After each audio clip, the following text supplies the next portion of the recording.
Sarap. Yan mga kababayan.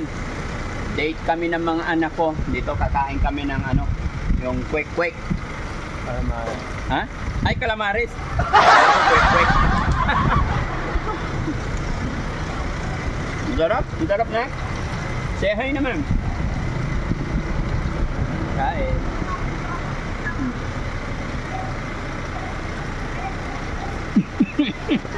Masim.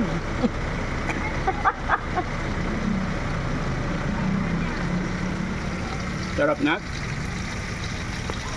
Di ba quick to? Itlog eh. Quick din. Kain tayo, kain. Masarap. Ay, gusto mo pa? Gusto pa. I-report mo yung una. Malugi siya. Ilan yung una? Tatlo. Tatlo. And then? Dalawa. Oh, sige. E ngayon? Lagyan mo yung sauce. Okay pa?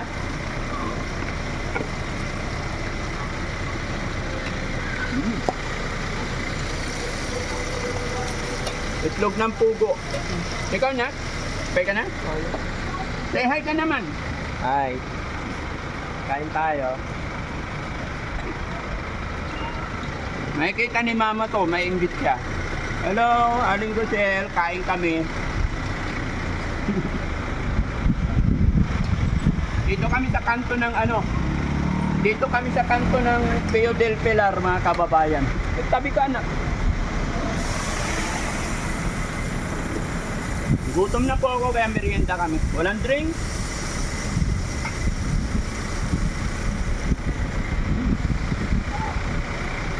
Okay ka na?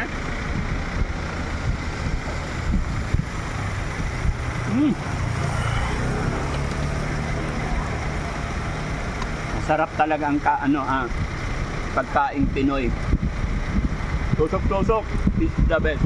Ang sarap. Bye-bye.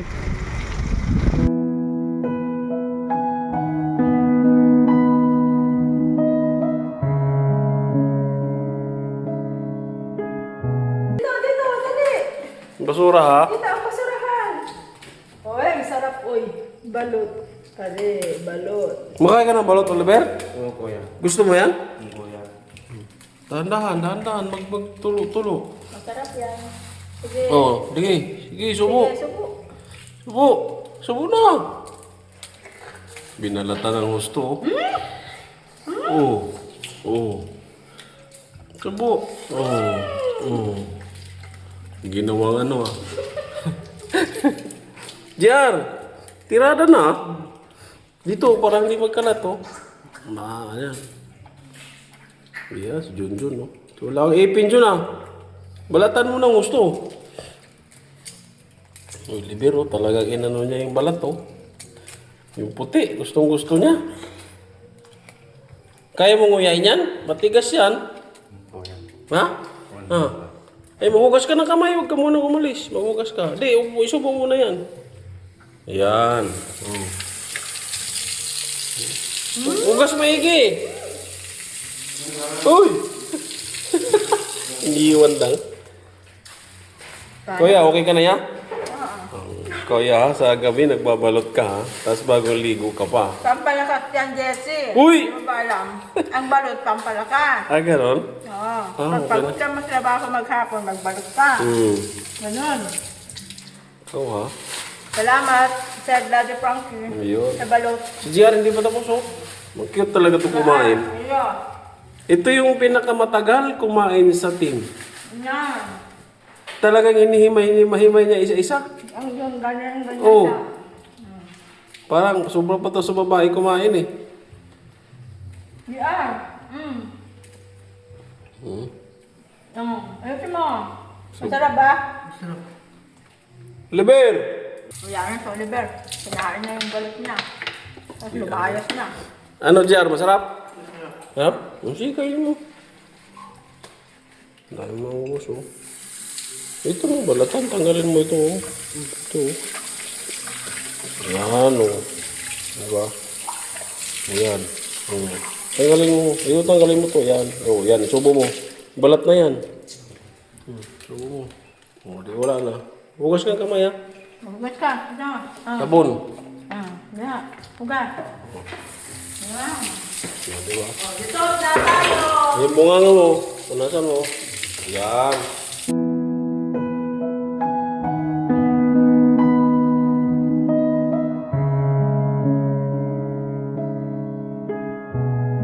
Isip mo, ikaw kumakain, hindi mo alam ang anak mo kumakalamang dito kapag yung mga apo. So, Siyempre, kung minsan kakainin mo na lang, naku, pwede na to, sa apo ko na lang. Ako kaya ko pang mag-inis. Diba, ganun ho, kasi ho, nangyari ho lang sa akin, hindi naman ho ako nahihiya. Napapakatotoo lang ako na. Diba, natingin sa sitwasyon na talagang walang-wala. Talagang, kaya sabi ko, binigay ni Lord na dito ko magdaan. Hindi naman ho inaano na. Parang yung way, tinuro ako ng Panginoon na nagkaroon ho ng pagkakataon na ma-meet ko kayo in person. opo. Nakaiyak naman si nanay. Hindi ho, kasi ho ako ganyan. Kasi hindi naman ho ako nagsisinungaling na kung talaga kailangan ko. Para sa paggamot ko, hindi yung para kung sa ako nang gagamitin. Laban lang na laban lang. Ha? Kaya na ako, lagi ko dinadasal sa Panginoon na hindi bali, kapos ako sa maraming bagay. Bigyan pa lang ako ni Lord na mahaba-haba pang buhay. Kasi number one, yung anak ko nga, wala siyang capacity na mag ano ng pamilya. Ang naaawa ako dun sa mga tatlong apo ko na kung ano man ang mangyari sa akin. Kaya sabi ko sa anak ko na, anak, ipagdasal mo na lang na all the time. Malakas ang nanay mo. Dahil pag ako ang bumigay na, pare-pareho ka ako kayong kawa-kawa. Sabi ko gano'n. Ilang taon ulit si nanay? Magsi-17 ho ako sa September 29. Ibang klase talaga ang power ng nanay. Hanggat kaya, hindi susukuan ng mga Kaya anak. nga eh. ho, ang ano ko na lang ho dyan, number one sa Panginoon. Siya lang ho ang lagi kong kaagapay. Actually, kuya, nagsasabi ko na ito, this time, sa edad ko ho, nagpapakay pa ho ako ng laba. Okay. Oo, Na. kasi ho, nangihinayan ako. Kung aasa lang naman ho ako sa tinitita ko sa barangay, kahit po nag-iisa ako at hindi ako nakungupahan, talagang kulang. Yung sasabihin, mag-ano ka ng sintro mo, doble-doble kong tipid. Doble higpit mo na. Oo, sa sobrang mahal. Dumating nga ako yung sitwasyon na hindi ko akalain na sa edad ko na to. Dumating mo yung sitwasyon kasi kahit marami kami magkakapatid, hindi naman ho pwede kang umasa sa mga kapatid mo kasi ho, meron naman ho silang kanya-kanya rin pamilya. Dumating ho ako sa sitwasyon na ang ulam ko ho, hindi ako ng kalamansi. Habang kumakain ho ako, tumutuluan ho ako. Oo, totoo po yun. Kasi ho, hindi naman sa nagpaparide ako, hindi rin naman ho ako mahilig manghingi. Kung meron lang kong magpusa sa kapatid ko o ano, o ay kumain ka naman, that's the only time po. Pero yung sasabihin mo na makikikain na lang ako, ayoko. Pero hindi mo talaga inaasahan na makikita mo si Daddy Frankie ngayon. Hindi po. Wala ko. Wala. Opo, di ba? Hinihinagap.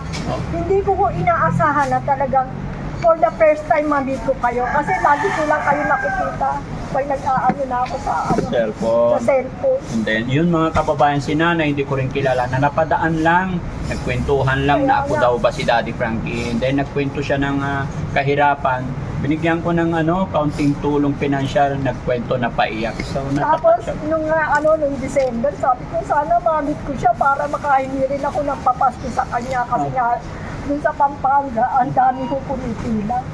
Eh, sabi nga ho nung anak nyo na one time na-meet ko yan na, yung nga nasabi ko sa inyo na, nangangailangan ako na, talagang kailangan ko, wala na ako matakbo. Nagbaka sakali ako, ang na-meet ko naman yung anak ng Dalala, ay sabi ko, mas magdalag mo ako sa Pampanga. Opo. Sige, Nay. Ha? Ingat ka. Maraming salamat po. Sana, Nay, napasaya kita sa araw na to. Nakatulong ako. Oo. Maraming salamat po. Ano ho, si Lord na lang po ang magbabalik lahat sa inyo sa mga natutulungan niyo. Yes po. Sige, Nay, ha? Pangalan niyo ulit, Nay? Aida po. Nanay Aida. Ingat po kayo. Oo. God bless Salamat. po. Sige po, Nay. Thank you po. Sige, maraming salamat.